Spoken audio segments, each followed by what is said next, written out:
अस्सलाम वालेकुम dear students, उम्मीद है आप सब खैरियत से होंगे। आज हम डिस्कस करने जा रहे हैं एसएचआरए टेस्ट के फिज़िक्स का पोर्शन और एमसीक्यू है हमारे पास 127। एमसीक्यू है कैपेसिटर के चार्जिंग और डिस्चार्जिंग के लिहाज से कि rate of charging of a capacitor increases with increase in time constant, decrease in time constant, no change in time constant या नन। याद रखिए, रेट ऑफ चार्जिंग हो या रेट ऑफ डिस्चार्जिंग हो, ये टाइम कांस्टेंट पे डिपेंड करता है। और आपने ग्राफ देखा होगा, चार्ज और टाइम के दरमियान में अगर आप ग्राफ देखते हैं तो यहाँ पे चार्ज की मैक्सिमम वैल्यू जो है, जिसको आप Q0 के तौर पे देखते हैं, मैक्सिमम वैल्यू ऑफ चार्ज, दो तरह के ग्राफ आपने ड्रा हुआ देगा, एक ये वाला है और एक ये वाला है।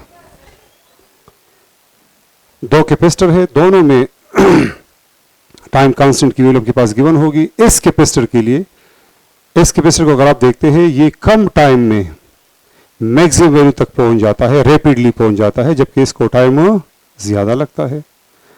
तो इसके लिए रेट ऑफ चार्जिंग, चूंकि यहाँ पे रैपिडली चार्ज हो रहा है, मैक्सिमम वैल्यू तक रैपिडली पहुंच रहा है, तो इसकी रेट ऑफ चार्जिंग ज्यादा होगी, इसके लिए रेट ऑफ चार्जिंग कम होगी।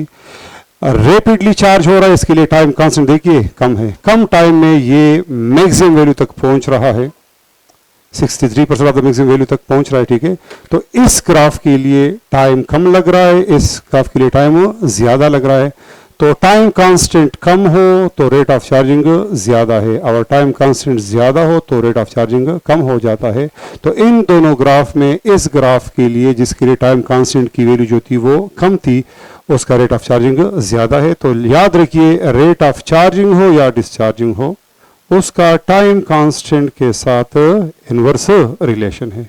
टाइम कांस्टेंट की वैल्यू जब बढ़ती है, चार्जिंग का रेट कम होता जाता है, और टाइम कांस्टेंट की वैल्यू कम हो तो चार्जिंग का रेट बढ़ जाता है। ठीक है, तो इसमें जो करेक्ट ऑप्शन है कि रेट ऑफ चार्जिंग इंक्रीज होगा कब, जब टाइम कांस्टेंट की वैल्यू डिक्रीज हो जाएगी। तो इसमें जो करेक्ट ऑप्शन है ऑप्शन नंबर बी है, एमसीक्यू नंबर 127 में।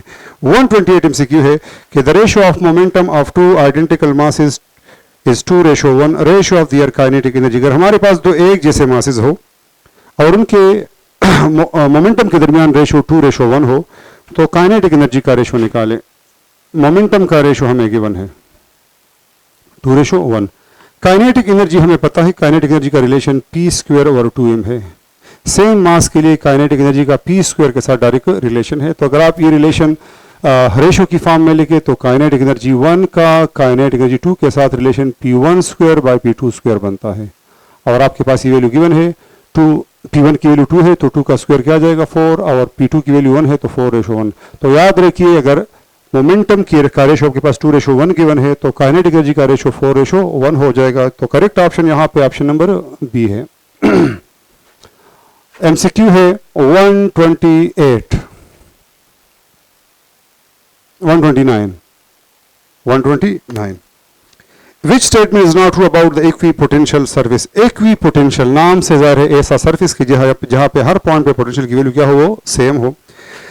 तो मुख्तलिफ ऑप्शंस गिवन है सेम पोटेंशियल 80 पॉइंट, बिल्कुल ठीक है। Angle with electric field line is 90 degree, बिल्कुल। हम जब बात करते हैं कि चार्ज के गिर्द अगर इक्विपोटेंशियल सरफेस है तो चार्ज से निकलने वाली फील्ड लाइंस हमेशा के लिए इस सरफेस के साथ एंगल क्या बनाएगा, 90 डिग्री बनाएगा। इक्विपोटेंशियल जहां पे हर पॉइंट पे पोटेंशियल की वैल्यू क्या हो, वो सेम हो, और ये इलेक्ट्रिक फील्ड लाइन हमेशा के इक्विपोटेंशियल सरफेस क्या होगा, परपेंडिकुलर होगा। इक्विपोटेंशियल पे चूंकि हर पॉइंट पे पोटेंशियल की वैल्यू सेम होती है, तो अगर आप वर्क डन निकालते हैं तो वर्क डन, चूंकि पोटेंशियल हर पॉइंट पे सेम है तो पोटेंशियल का डिफरेंस 0 आएगा, तो वर्क डन की वैल्यू भी क्या होगी, 0 होगी। लेकिन याद रखिए, हमने पढ़ा हुआ है कि दो इक्विपोटेंशियल सरफेस कभी एक दूसरे को इंटरसेक्ट नहीं करती। नहीं कि हमारे पास ये 4 वाला है, दूसरा हमारे पास 5 वाला है, और ये आपस में इंटरसेक्ट, क्योंकि सिंगल पॉइंट पे पोटेंशियल की वैल्यू 2 मिलती है, जो फिजिकली इनकरेक्ट है, एक वैल्यू होनी चाहिए। तो चौथा ऑप्शन जो है ये इनकरेक्ट है, बाकी ऑप्शन आपके पास करेक्ट है। तो ऑप्शन डी इसमें आता है। नेक्स्ट एमसीक्यू है 130। एमसीक्यू है 130। 130 एमसीक्यू में कहते हैं कि which of the following pair is always perpendicular to each other. पहला पेयर जो है वो फोर्स और एक्सेलरेशन का है। न्यूटन सेकंड लॉ बताता है कि फोर्स और एक्सेलरेशन हमेशा के लिए सेम डायरेक्शन में होते हैं। दूसरा है वेलोसिटी और डिस्प्लेसमेंट का। ये भी हमें पता है कि डिस्प्लेसमेंट और वेलोसिटी भी हमेशा के लिए आपस में पैरेलल होते हैं। जिस डायरेक्शन में बॉडी डिस्प्लेसमेंट कवर करती है उसी डायरेक्शन में हम वेलोसिटी भी लेते हैं।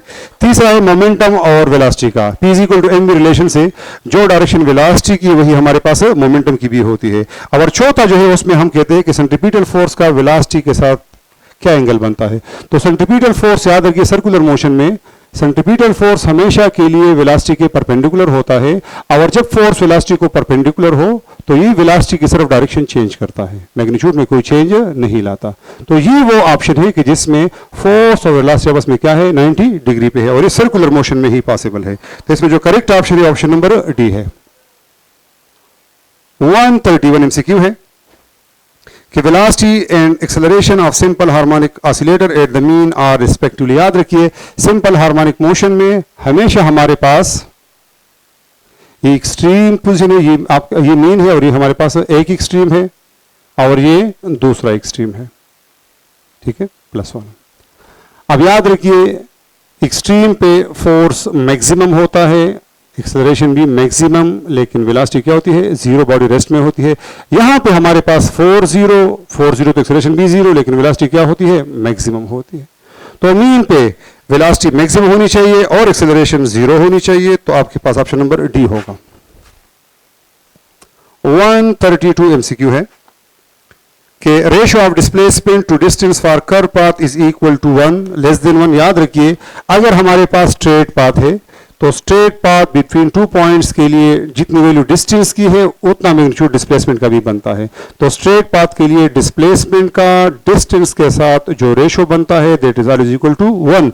लेकिन अगर कर्व पाथ है तो कर्व पाथ के लिए डिस्प्लेसमेंट की लेंथ डिस्टेंस से कम होती है। तो अगर डिस्प्लेसमेंट न्यूमरेटर में है तो न्यूमरेटर को अगर आप डिनोमिनेटर से बड़ी वैल्यू से डिवाइड करते हैं, कर्व पाथ के लिए डिस्टेंस की लेंथ डिस्प्लेसमेंट से ज्यादा होती है, तो अगर आप छोटी वैल्यू को बड़ी वैल्यू से डिवाइड करेंगे your answer will be always 1। तो करेक्ट ऑप्शन यहां पे जो है ऑप्शन नंबर बी बनता है, ऑप्शन बी। नेक्स्ट एमसीक्यू है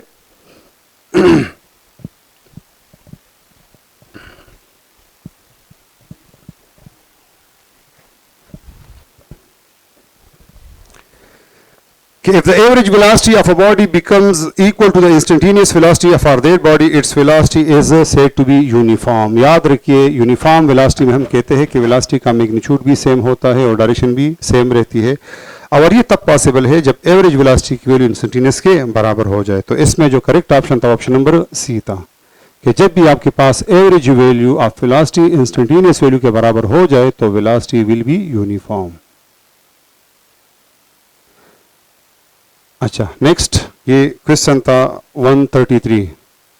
134 एमसीक्यू है कि 50 vibrations are completed by tuning fork in 5 seconds, it's time period and frequency will B. अगर हमारे पास एक ट्यूनिंग फॉर्क है जो कि 50 वाइब्रेशंस कंप्लीट करता है 5 सेकंड्स में, तो फ्रीक्वेंसी निकालेंगे तो n/t हो जाएगा। 50/5 से आता है 10 हर्ट्ज। अगर टाइम पीरियड निकाल दे तो टाइम पीरियड में यही इक्वेशन हम उलट लिखते हैं, टाइम डिवाइड बाय n लिखते हैं, तो 5/50 1/10 आ जाएगा, 0.1 सेकेंड। तो करेक्ट ऑप्शन यहां पे ऑप्शन नंबर डी है। 135 एमसीक्यू है speed of sound at 20 degree C in air will be. याद रखिए, स्पीड ऑफ साउंड एयर में टेम्परेचर पर डिपेंड करता है, हर डिग्री के साथ जो चेंज आता है वो 0.6 मीटर पर सेकेंड का आता है। तो हमें अगर 332 प्लस 0.6 मल्टीप्लाई बाय टेम्परेचर लिखे, ठीक है, तो 0 टेम्परेचर पे हमारे पास स्पीड जो होगी वो 332 है, लेकिन अगर टेम्परेचर की वैल्यू बढ़ती है तो स्पीड भी बढ़ती है, हर डिग्री के साथ 0.6 मीटर पर सेकेंड का इंक्रीज आता है। अगर 20 डिग्री सी पे आपसे पूछ रहे हैं तो आप 0.6 को 20 से मल्टीप्लाई करें तो 332 प्लस 12 आ जाएगा। द आंसर इज 344 मीटर पर second.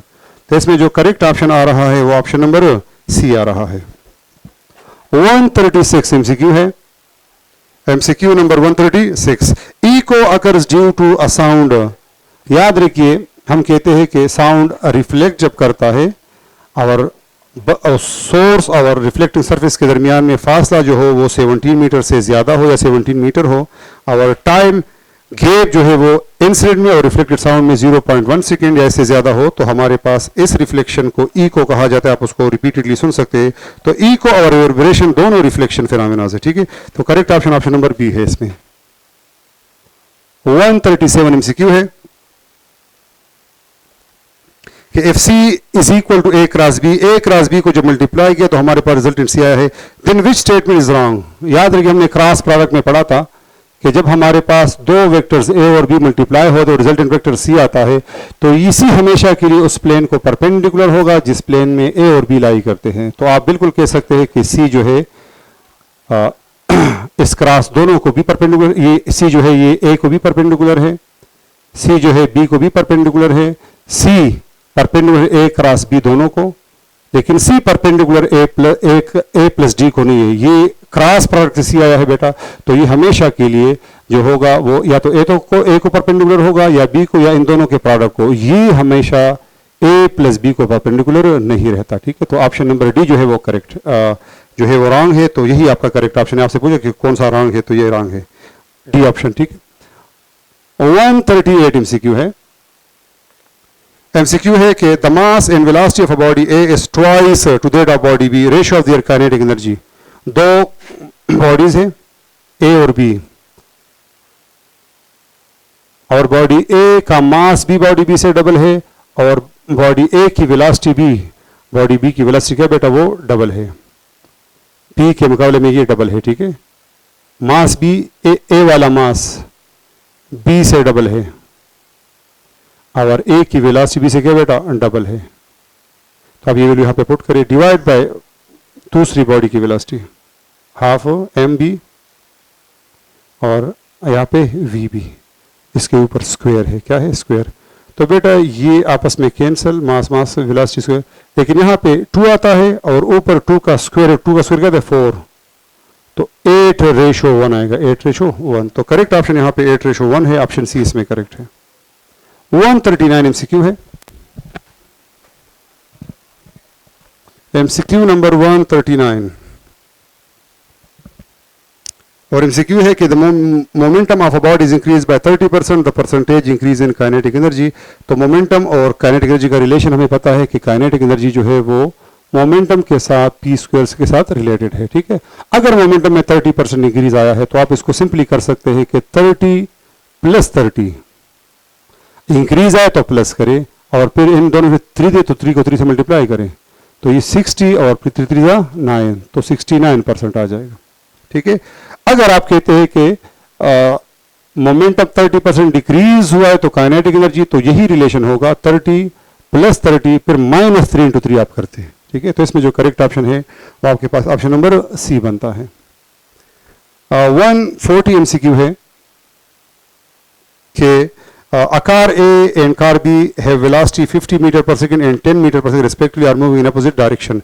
Relative velocity of A and B, ठीक है। याद रखिए जब आपके पास दो बॉडीज है और दोनों डिफरेंट मुख्तलिफ डायरेक्शन में जा रही है तो रिलेटिव वेलोसिटी अगर अपोजिट डायरेक्शन में जाए तो रिलेटिव वेलोसिटी के लिए दोनों की वेलोसिटी को आपस में 8 किया जाएगा।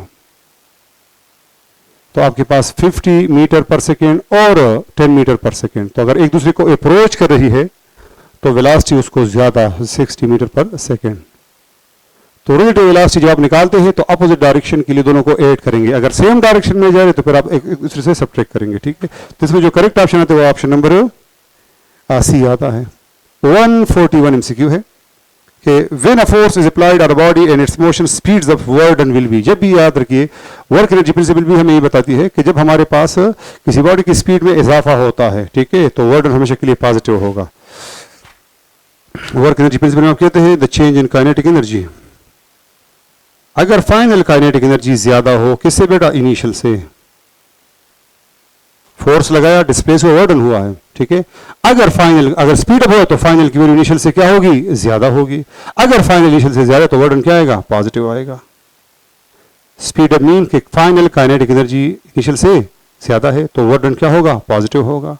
अगर फाइनल बॉडी स्लो डाउन हो जाती है तो मतलब फाइनल की इनिशियल से कम है तो फिर वर्डन आपके पास क्या होता, नेगेटिव होता। कब, अगर फाइनल काइनेटिक एनर्जी लेस होती than the initial kinetic energy.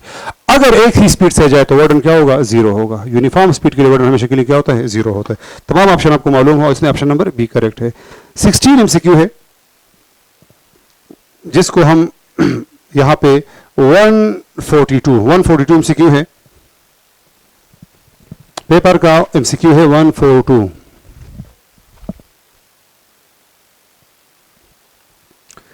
और इसमें कहते हैं कि 3 bodies A, B and C having mass 5 kg, 10 kg, 15 kg respectively are subjected to the same force of 20 Newton। तो याद रखिए न्यूटन सेकेंड लॉ में कहते हैं अगर हमारे पास मुख्तलिफ बॉडीज पे फोर्स की वैल्यू सेम हो तो फिर एक्सेलरेशन का मास के साथ इनवर्स रिलेशन होता है, जिसका मास कम उसमें एक्सेलरेशन ज्यादा पैदा होगी। तो लिख रहा है कि अगर तमाम मासेस पे सेम फोर्स लग रहा हो तो एक्सेलरेशन किसकी ज्यादा होगी, जिसका मास कम हो, और मास किसका कम है, ए बॉडी का कम है। तो ए वाला ऑप्शन आपके पास क्या होगा, वो करेक्ट होगा। 143 a body completes half revolution its angular displacement in radian will be। याद रखिए हम कहते हैं कि हमारे पास 1 कंप्लीट रिवोल्यूशन के लिए 1 रिवोल्यूशन के दौरान जो एंगुलर डिस्प्लेसमेंट कवर होता है वो 2 पाई रेडियन के बराबर कवर होता है। अगर हाफ रिवोल्यूशन है तो दोनों को 2 से डिवाइड करें तो 2 कैंसिल, तो पाई रेडियन आएगा। तो angular displacement will equal to pi radian for half revolution. Correct option यहां पे जो है वो बी ऑप्शन है। एमसीक्यू है 144 correct relation between momentum and wavelength of photon. हम कहते हैं कि फोटॉन हमारे पास ई एनर्जी हमारे पास है mc², मैं लिख सकता हूं mc इंटू सी, और mc हमारे पास फोटॉन का मोमेंटम इंटू सी। अब p हमारे पास क्या हो जाएगा, e बाय सी, और e की वैल्यू क्या है, hf डिवाइड बाय c, ठीक है। और c की वैल्यू हमारे पास क्या होती है, c की वैल्यू होती है f लेमडा, तो f के साथ कैंसिल, तो h और लेमडा। ये ऑप्शन जहां पे है वो करेक्ट है, जो कि ऑप्शन नंबर बी हमारे पास बनता है, ठीक है। और नेक्स्ट एमसीक्यू है 145 ampere per volt is unit of. याद रखिए रेजिस्टेंस हम लिखते हैं V बाय आई, जो कि बनता है वोल्ट पर एम्पियर, और हमें पता है कि जो कंडक्टेंस होता है वो रेजिस्टेंस के रिसिप्रोकल के बराबर है। तो अगर ये रिसिप्रोकल है तो ये यूनिट भी क्या हो जाएगा, उलट जाएगा, तो हमारे पास बन जाएगा एम्पियर पर वोल्ट। तो ampere per volt is the unit of conductance, जिसको हम पर ओहम भी बोलते हैं, जिसको हम सीमन भी बोलते हैं, तमाम यूनिट इसके हैं, ठीक है। तो करेक्ट ऑप्शन यहाँ पे ऑप्शन नंबर सी है। 146 एमसीक्यू है, एमसीक्यू है हमारे पास 146, ठीक है। और 146 एमसीक्यू हम कहते हैं कि AC circuit current is opposed by. याद रखिए हम डीसी सर्किट में करंट को कंट्रोल करने के लिए सिर्फ रेजिस्टर को एज ए कंपोनेंट इस्तेमाल करते हैं, जिससे हम करंट की वैल्यू कंट्रोल कर सकते हैं, ठीक है। लेकिन एसी सर्किट में करंट को कंट्रोल करने के लिए रेजिस्टर के साथ साथ हम कैपेसिटर और इंडक्टर भी लगा सकते हैं, तो 3 इस्तेमाल होते हैं। ऑल इसमें करेक्ट है, ऑप्शन ऑल डी वाला। 147 एमसीक्यू है, in which of the following decay element does not change. याद रखिए जब गेमा डिके होता है तो ना एटॉमिक नंबर में चेंज आता है ना मास नंबर में, तो इस वजह से हमारे पास कोई नया एलिमेंट नहीं बनेगा। तो गेमा डिके में कोई एलिमेंट नया नहीं बनता। अल्फा बीटा में चूंकि एटॉमिक या मास नंबर चेंज होता है तो न्यू एलिमेंट बनता है, ठीक है। तो इसमें correct option option number C है। 148 If primary coil of a transformer is connected to a DC battery, the EMF in the secondary coil will be। अगर हम ट्रांसफार्मर के प्राइमरी कॉइल को कनेक्ट करें विद द डीसी सोर्स, तो DC source से जब हम कनेक्ट करेंगे तो हमारे पास वोल्टेज या करंट की वैल्यू में कोई चेंज नहीं आएगा। जब करंट में चेंज नहीं आता तो फ्लक्स लाइन जो कि प्राइमरी से सेकेंडरी के साथ लिंक हो रही है उसमें भी चेंज नहीं आएगा। और जब यहाँ पे कोई चेंज मैग्नेटिक फील्ड लाइंस में नहीं आता तो बाय फेराडे लॉ यहाँ पे हमारे पास कोई करंट इंड्यूस नहीं होगी। तो जरूरी है कि प्राइमरी कॉइल को हम एसी सोर्स से कनेक्ट करें। अल्टरनेटिंग करंट सोर्स में वोल्टेज और करंट की वैल्यू मुसलसल चेंज होती है, और ये change in magnetic field line जब सेकेंडरी कॉइल से पास होती है तो due to change in flux यहाँ पे करंट पैदा हो सकती है। तो इस वजह से ट्रांसफार्मर के लिए जरूरी है कि एसी सोर्स के जो प्राइमरी कॉइल है उसको एसी सोर्स से कनेक्ट किया जाए। तो इसमें जो करेक्ट ऑप्शन है हमारे पास वो ऑप्शन नंबर बी बनता है कि कोई ईएमएफ वहां पे इंड्यूस नहीं होता, जीरो होता, ठीक है। ऑप्शन सी करेक्ट है। 149 एमसीक्यू है, एमसीक्यू है 149, और एमसीक्यू में कह रहे हैं कि beta decay of nuclei does not change. याद रखिए जब बीटा डिके होता है तो बीटा डिके के दौरान हम कहते हैं कि न्यूट्रॉन जो है वो प्रोटॉन और इलेक्ट्रॉन के पेयर में कन्वर्ट हो जाता है। तो न्यूट्रॉन नंबर डिक्रीज हो जाते हैं, एटॉमिक नंबर प्रोटॉन के बढ़ने से इंक्रीज हो जाए, लेकिन मास नंबर पे कोई चेंज नहीं आएगा। ठीक है, तो मास नंबर में कोई चेंज नहीं आता। बाकी आपके पास न्यूट्रॉन नंबर भी कम हुआ, एटॉमिक नंबर चूंकि प्रोटॉन बड़ा है तो प्रोटॉन में एटॉमिक नंबर चेंज हुआ है। हमारे पास करेक्ट ऑप्शन है मास नंबर ए वाला, ए ऑप्शन करेक्ट है। और ये है एमसीक्यू 149। 150 एमसीक्यू है कि a sample starts with 100 radioactive atoms. How many half-life have elapsed when 75 atoms have decayed? अगर हमारे पास किसी सैंपल में इनिशियली जो नंबर ऑफ एटम्स है वो 100 रेडियोएक्टिव एटम्स है, तो पहले हाफ लाइफ के दौरान हमारे पास ये जो न्यूक्लियाई है 100 से क्या हो जाएंगे, 50 हो जाएंगे, और फिर नेक्स्ट में ये 50 से 25, तो 50 यहाँ पे डिके हुए, 25 है, तो टोटल डिके कितने 75, और ये कितने हाफ लाइफ में, 2 हाफ लाइफ में, पहले हाफ लाइफ में 50, दूसरे में 25, तो टोटल 75 डिके हो चुके हैं, और हाफ लाइफ इसको कितने लगे हैं, 2 हाफ लाइफ लगे हैं। तो करेक्ट ऑप्शन यहाँ पे जो होगा वो ऑप्शन नंबर बी होगा। 151 एमसीक्यू है कि for adiabatic expansion del Q, del U and del W are respectively given as. अगर एडियाबेटिक है तो हम कहते हैं कि एडियाबेटिक के दौरान हमारे पास सिस्टम को ना हीट एंटर होता नहीं लीव होता, तो हीट की वैल्यू तो आपके पास 0 होनी चाहिए। दूसरा, एडियाबेटिकली अगर सिस्टम एक्सपेंड करता है तो एक्सपेंशन के दौरान थर्मोडायनामिक्स में हम कहते हैं कि वर्डन की वैल्यू हमेशा के लिए क्या होगी, पॉजिटिव होगी। और ये expansion at the cost of internal energy हुआ है, तो इंटरनल एनर्जी में हमेशा के लिए जो डिक्रीज आएगा, और डिक्रीज को हम नेगेटिव साइन से रिप्रेजेंट करते हैं। तो हीट, पहला हीट है तो हीट 0 होगा, इंटरनल एनर्जी नेगेटिव होगी और वर्क पॉजिटिव होगा। तो इसमें जो करेक्ट ऑप्शन आता है वो है हमारे पास option number A. Option A में ये तमाम ऑप्शन गिवन है। ठीक है, 152 एमसीक्यू है। 152, a wooden block is moved on a horizontal surface by applied force. The word done by the friction, gravity and applied force. याद रखिए एक वुडन ब्लॉक है जिसपे 3 फोर्स अमल कर रही है एट ए टाइम। किस फोर्स की वजह से वर्डन पॉजिटिव होगा, किसकी वजह से नेगेटिव और किसकी वजह से 0 होगा। तो अगर ये हमारे पास फर्ज करे एक वुडन ब्लॉक है जिस पे इस डायरेक्शन में फोर्स लगी है, अप्लाइड फोर्स डायरेक्शन में है, तो याद रखिए अगर ये इस डायरेक्शन में मूव कर रहा है ये ब्लॉक, तो अप्लाइड फोर्स की वजह से वर्डन हमेशा के लिए क्या होगा, पॉजिटिव, क्योंकि हमारे पास एंगल जो है वो पॉजिटिव के लिए क्या होना चाहिए, 0 से ग्रेटर और 90 से लेस। यहाँ पे पैरेलल केस है। ठीक है, तो पैरेलल है या आपके पास 10 डिग्री 20 जो भी हो अप्लाइड फोर्स के लिए, तो आपके पास यहाँ पे जो वर्डन अप्लाइड के लिए आएगा वो हमेशा के लिए क्या होगा, वो पॉजिटिव होगा। क्योंकि इस डायरेक्शन में जा रहा है तो ग्रेविटी की वजह से, वेट की वजह से यहाँ पे एंगल क्या बनेगा, दोनों के दरमियान में 90, और 90 के लिए वर्डन की वैल्यू हमेशा के लिए क्या बनती है, वो 0 बनती है। और अगर फ्रिक्शन की बात करें तो अगर ब्लॉक इस डायरेक्शन में मोशन कर रहा है तो फ्रिक्शन फोर्स हमेशा के लिए मोशन के अपोजिट डायरेक्शन में लगता है। तो अगर डिस्प्लेसमेंट इस डायरेक्शन में है और फ्रिक्शन फोर्स इस डायरेक्शन में है तो दोनों के दरमियान एंगल क्या बनेगा, 180, और 180 एंगल के लिए वर्डन हमेशा के लिए क्या होगा, वो नेगेटिव होगा। तो फ्रिक्शन के लिए नेगेटिव होगा, अप्लाइड के लिए पॉजिटिव होगा, और वेट या ग्रेविटी के लिए 0 होगा। तो यहाँ पे जो करेक्ट ऑप्शन बन रहा है वो ऑप्शन नंबर हमारे पास बनेगा बी। ऑप्शन बी में 0 जो है वो ग्रेविटी के लिए है, फ्रिक्शन के लिए नेगेटिव है, और अप्लाइड फोर्स के लिए पॉजिटिव होगा। नेक्स्ट एमसीक्यू है 153। 153 एमसीक्यू है slope of work time graph. Work time graph जो होगा, ठीक है, उसका स्लोप, ये कांस्टेंट पावर के लिए ग्राफ हम ड्रा कर सकते हैं। ठीक है, तो पावर का फार्मूला है W/T। तो वर्क टाइम का ग्राफ हमें क्या देगा, पावर के बारे में इंफॉर्मेशन देगा। तो करेक्ट ऑप्शन यहाँ पे ऑप्शन बी है। नेक्स्ट है 154, the threshold wavelength for a metal having work function phi naught is lambda naught. What is the threshold wavelength for a metal whose work function is phi naught? Phi naught by 2. अगर work function की value half हो जाए तो wavelength पे क्या असर पड़ेगा।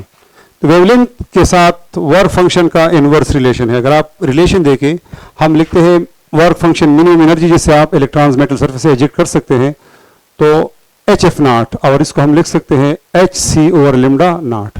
ये रिलेशन वर्क फंक्शन का वेवलेंथ के साथ इनवर्स रिलेशन बनता है। अगर हम इसकी वैल्यू को हाफ करते हैं तो हमारे पास ये रिलेशन क्या है, इनवर्स। यहाँ पे रिलेशन आपके पास क्या बना, इनवर्स बना। तो अगर आप इसको डिक्रीज करते हैं तो इसकी वैल्यू क्या हो जाएगी, इंक्रीज हो जाएगी। अगर हमने इसको डबल कर दिया, अगर हमने इसको डबल कर दिया तो ये हाफ हो जाएगा, अगर इसको हाफ कर दिया तो ये क्या हो जाएगा, डबल हो जाएगा। तो यहाँ पे वर्क फंक्शन की वैल्यू हमने क्या हुई, हाफ की हुई है। तो अगर ये हाफ हुआ है तो जो नया वेवलेंथ बनेगा वो इनिशियल के मुकाबले में क्या हो जाएगा, डबल हो जाएगा। तो करेक्ट ऑप्शन यहाँ पे जो है वो 2 लैम्डा नॉट है, ऑप्शन बी करेक्ट है।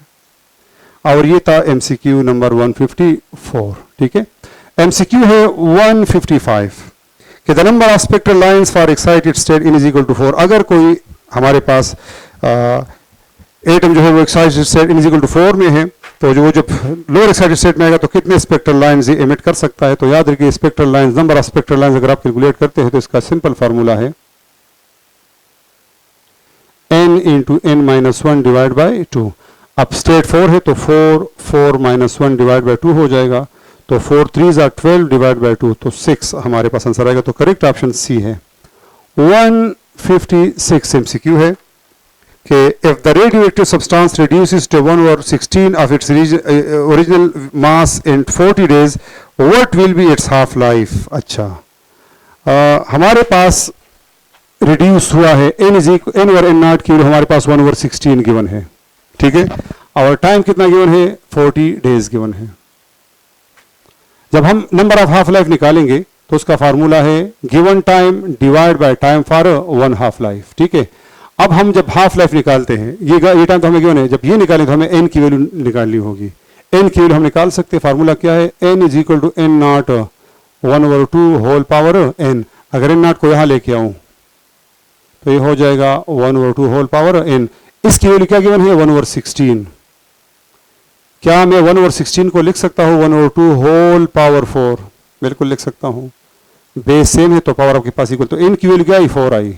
अगर n की वैल्यू 4 है तो आप हाफ लाइफ आप निकाल सकते हैं। हाफ लाइफ का फार्मूला क्या हो जाएगा, del T divide by n।